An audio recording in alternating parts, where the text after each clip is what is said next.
नमस्कार साथियों, एक बार फिर से आपका स्वागत है आर सोफाज में। आज जो हम लोग बात करने वाले हैं एक्चुअली थोड़ा लेटेस्ट डिजाइन बना हुआ था, सोचा आप लोगों के साथ शेयर कर लेते हैं। तो अब से एक आपसे रिक्वेस्ट करेंगे, एक बार दिखा दीजिएगा, फिर इसमें क्या मटेरियल इस्तेमाल किया है इसके बारे में भी हम लोग डिटेल में बात करेंगे।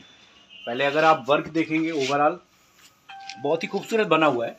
अगर बैक का देखेंगे और सीटिंग का दो पार्ट में रखा है। बेड का जो अपर पार्ट है उसमें कोशिश करी है कि थोड़ा डिजाइन का वर्क किया जाए जिससे कि सिंपल और सोबर नज़र आए। जैसे इस वाले पार्ट में अगर आप देखेंगे, इसमें ये पार्ट इस पार्ट से ये अटैच किया गया है। ये पूरा पार्ट अलग है, पर इसमें ऊपर से अगर आप देखेंगे 10 mm के प्रेस के साथ इसमें सिलाई का वर्क किया गया है, जो कि इसमें और भी अच्छा लुक आ रहा है। अगर सेम आप देखेंगे ओवरऑल इसमें क्या है, सीट के हिसाब से डिवाइड किया गया है। ये अगर आप नीचे का पैटर्न देखेंगे यहाँ से, और वो जहाँ ये 2 सीटर्स, पर अगर आप इसी को आप बैक में देखेंगे तो बैक में ये सिंगल सीट के हिसाब से इसमें डिवाइड किया गया है। जैसे अगर आप ये पार्ट देखेंगे पूरा, यहाँ 2 लोगों की सिटिंग का एरिया है, पर अगर हम सेम बैक में देखेंगे तो यहाँ सिंगल पैटर्न देने की कोशिश करिए जिससे कि लुक जो है पैटर्न वाइज अच्छा लगे। इसीलिए इसमें आप देखेंगे सिंगल के हिसाब से पूरे में आप देखेंगे जितनी सीटिंग के हिसाब से है, उसमें भी सामने वाले पार्ट में भी देखेंगे उसमें भी इसी तरीके से डिवाइड किया गया है। अब हम बात कर रहे हैं, एक तो हो गया ये वाला लुक। अब अगर आप हैंडल की बात करें, हैंडल में ये 10 mm के साथ सॉफ्टी का इस्तेमाल किया गया है। वो बहुत ज़रूरी रहता है जब भी आप कोई भी आर्टिकल बनवाते हैं तो मटेरियल क्या इस्तेमाल हो रहा है। कई बार आप देखते हैं फॉर्म जब आप इस तरीके से प्रेस करते हैं तो आपको लकड़ी फील होती है, वो नहीं होना चाहिए। तो जो भी बनवाते हैं या जो भी अपने लिए या कोई मैन्युफैक्चरिंग का काम करता है, वो जब बनाता है तो इसका खास तौर से ध्यान रखने वाली चीज़ है, हैंडल पे बहुत अच्छी फॉर्म का इस्तेमाल करना चाहिए। क्योंकि देखिए हैंडल ही ऐसा चांस रहता है, अभी आप प्रेस करेंगे पूरा पुश करेंगे। अब से एक और पास से दिखा दीजिएगा, अगर आप पूरा प्रेस करेंगे तो ये पूरा ही 2.5 इंची का फॉर्म लगा हुआ है, तो इसमें आपको फील भी नहीं होगा। और फील ना होने के कारण है क्योंकि एक तो हाई डेंसिटी का फोम इस्तेमाल किया गया। फोम के बारे में बताएंगे कि कौन सा बेहतर रहता है, वो भी बहुत ज़रूरी है। अगर मान लीजिए कैजुअली कई बार लोग बैठ भी जाते हैं, अगर आप इस तरीके से कोई बैठता भी है हैंडल पे तो उसको भी लकड़ी फील ना हो। और बैठने से आपका स्ट्रेंथ इतनी मजबूत बनाना चाहिए कि वो डैमेज ना हो, ये भी खास तौर से याद रखने वाली चीज़ है।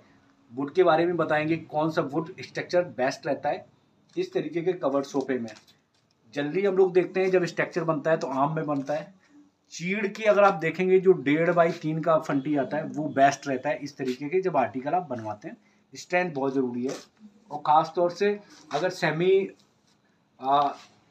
अगर आप मिलते हैं तो बहुत अच्छा है, अगर नहीं मिलते हैं तो MR की भी इस्तेमाल कर सकते हैं। उसमें 12 mm से कम का इस्तेमाल मत करिएगा क्योंकि उसमें कई बार चांसेस रहते हैं कंप्लेन आने के। अब हम लोग एक फैब्रिक की बात कर लेते हैं। फैब्रिक में अगर आप देखेंगे इसमें जो हमने इस्तेमाल किया गया है ये इटालियन स्वेट का फैब्रिक है। इसमें देखिए फैब्रिक अच्छा इस्तेमाल करने से दो एक रीजन होते हैं। एक, जब आप लाइट वेट में फैब्रिक इस्तेमाल करते हैं उसको आप ड्राई क्लीन नहीं करा सकते। लॉन्ग टर्म में अगर आप देखेंगे तो ड्राई क्लीन नहीं होता है। पर इस तरीके के जो फैब्रिक रहते हैं जिसमें हैवी फैब्रिक रहता है, जनरली क्या है प्रीमियम क्लास में जो सोफे बनते हैं उनमें लोग कवर नहीं डालते हैं। तो कवर ना डालने की, जैसे इसमें आप कवर डालोगे तो इसका लुक ही क्या है। कवर डालना है तो आप लो बजट के बनवा सकते हैं, जब आप प्रीमियम क्लास के बनाते हैं तो कवर कोई नहीं डलवाता है। तो उसका रीजन यही है कि उसका लुक नज़र आए। तो लुक नज़र आएगा तो गंदा भी होगा क्योंकि जनरली इस्तेमाल होगा। तो ये सारे जो आर्टिकल हैं ये आराम से ड्राई क्लीन हो जाते हैं और ज़्यादा मार्केट में इसके चार्जेस में नहीं लगेंगे। अगर आप देखेंगे 100 या 150 रुपये चार्जेस रखते हैं पर सीट के हिसाब से। तो रफली इस्तेमाल करिए क्योंकि ये फैब्रिक भी ऐसे होते हैं, आप कपड़ा मारेंगे साफ़ हो जाएगा। कई बार घर पे भी गिर जाता है तो आप कॉलिंग मार के कॉटन के कपड़े से भी साफ़ कर सकते हैं। अब कोई स्ट्रेंथ की हम बात कर लेते हैं क्योंकि ये तो है फैब्रिक की क्वालिटी। अब सबसे ज़्यादा जो ज़रूरी है आपका फॉर्म, सब में ज़्यादा 90% कंप्लेन की चांसेस वहीं पे, वो बहुत ज़रूरी है। तो उसके लिए मैं आपको, जैसे कि आपका मान लीजिए कोई भी कंपनी का आप लेते हैं, फॉर्म में एक तो होता है आप खुद भी चेक करना चाहें खुद भी चेक कर सकते हैं। जैसे आप इस तरीके से आप अगर प्रेस करते हैं तो इसमें देख लीजिए उसमें वो जो जंप हो रहा है, जैसे अभी हम इसको छोड़ेंगे तो ये बहुत तेज़ी से आते हैं। और एक और तरीका होता है जब भी आप फॉर्म को इस्तेमाल कर रहे हैं, एक होता है जब आप इस तरीके से प्रेस करते हैं तो वो डैमेज तो नहीं हो रहा है। अब इसको हम किसी भी तरीके से अगर आप मोड़ते हैं तो ना तो डैमेज। अगर हम इसकी गारंटी की बात कर लें, आपसे एक और क्लोज से दिखाएंगे, ये देखेंगे इसमें 15 साल की गारंटी है। जो जनरली क्या ये मार्केट में मिलेगा भी नहीं आपको, क्योंकि हम लोग मैन्युफैक्चरिंग करते हैं तो स्पेशली इसको कटिंग में मंगाते हैं। कंपनी से कहते हैं आप हाई डेंसिटी की फॉर्म बनाइए, स्पेशली क्योंकि बाहर जब आर्टिकल जाता है, मान लीजिए 500 किलोमीटर दूर आपका आर्टिकल जाता है, तो आपको उसके अकॉर्डिंग ही बनाना होता है कि हमें सर्विस जो देनी है वो हमारे पास कंप्लेन ऐसी ना आए जो हमें सर्विस की ज़रूरत पड़े। अब इसमें क्या रहता है, दो तरीके रहते हैं। एक तो हो गया जैसे हमने ये फॉर्म लगाया, इसके ऊपर जनरली हमें सॉफ्टी का इस्तेमाल करना चाहिए। ऊपर वाली लेयर होती है वो सॉफ्ट रहे तो बैठने में अच्छा लगता है और हार्डनेस फील नहीं होती। लंबे समय तक बैठते हैं सोफे पे लोग तो उनको हार्डनेस फील नहीं होना चाहिए एक। और दूसरा तरीका ये होता है कि जॉइंट वाला, क्योंकि जनरली हमारे मार्केट में जो साइज मिलते हैं वो 21x22 का साइज मिलता है, तो उसमें जॉइंट मारने।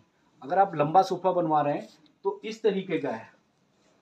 जैसे जो भी मैन्युफैक्चरिंग करता है उनको खास तौर से याद रखना चाहिए कि अगर आप इस तरीके से गद्दे मंगवाते हैं तो एक तो उसमें जॉइंट नहीं होगा, स्ट्रेंथ ज़्यादा रहेगी, बैठने में कंफर्ट रहेगा और समय भी कम लगेगा, कुछ आपको चिपकाना भी नहीं। ये कटिंग आप मंगा सकते हैं जो आप साइज मंगाते हैं। जैसे इसका साइज 24x63 का हम लोग मंगाते हैं, तो ईजिली जितनी हमें ज़रूरत है उसी हिसाब से कटिंग करके उसमें फिक्स साइज आ जा सकता है।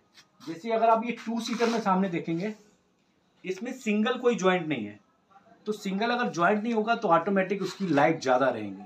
इसीलिए हम गारंटी भी देते हैं कि आपका कम से कम जो है आपका इतने समय चल नहीं चलना है, 5 साल चल नहीं चलना है, 7 साल चल नहीं है, 10 साल चल नहीं चलना है। और जब भी आप घर में कोई बनवा रहा है तो 2 चीज़ों का बहुत ख्याल रखना है। एक तो आपका जो नीचे का स्ट्रक्चर है उसमें निवाड़ जो आप लगाते हैं 3 इंची का कम से कम होना चाहिए, बहुत ज़रूरी है। 3 इंच के अलावा जो आप अगर स्प्रिंग का इस्तेमाल कर रहे हैं या पॉकेट स्प्रिंग कर रहे हैं तो बहुत अच्छा है। पॉकेट स्प्रिंग नहीं है तो स्प्रिंग अगर आप इस्तेमाल कर रहे हैं तो कम से कम 20 kg का होना चाहिए। वो भी बहुत याद रखने वाली चीज़ है, क्योंकि उसमें समय ज़्यादा कंप्लेन आने के चांसेस होते हैं। 2 तरीके हो गए, एक होता है कि जब आप क्लीनिंग के लिए रहें तो कम से कम जो लैग है, जैसे इसमें भी आपसे अगर आप दिखाएंगे, जैसे ये लैग लगा हुआ है, ये प्लास्टिक का लैग है और ये सब में ज़्यादा, क्योंकि एक तो सस्ता पड़ता है, अगर ईजिली अगर मार्केट में 10-12 रुपये का 15 रुपये का आराम से मिल जाता है, तो एक तो इसमें ये रहता है कि एक तो सस्ता पड़ता है और आपका टाइल्स भी ख़राब नहीं करता। बाकी आर्टिकल में क्या है, या तो आप प्रीमियम में जाते हैं तो और भी प्रीमियम क्लास के अच्छे अच्छे आर्टिकल आते हैं तो वो ले सकते हैं। लो बजट में जो पॉलिश के आइटम है वो मत लीजिएगा, क्योंकि कई बार उनका प्लास्टिक जो होता है वो लेयर इतनी मजबूत नहीं होती है, तो कई बार डैमेज हो जाता है, तो आपकी जो स्ट्रक्चर और नीचे वाला है वो डैमेज हो जाता है और साइड में साथ अगर आगे पीछे कोई करता है तो आपका टाइल्स भी खराब हो सकता है।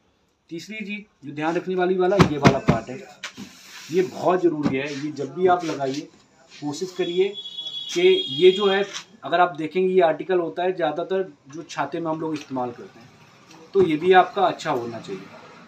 तो अभी हम इसी को कवर करते हैं, आगे जो भी हम आर्टिकल बनाएंगे उसके बारे में अभी। नमस्कार।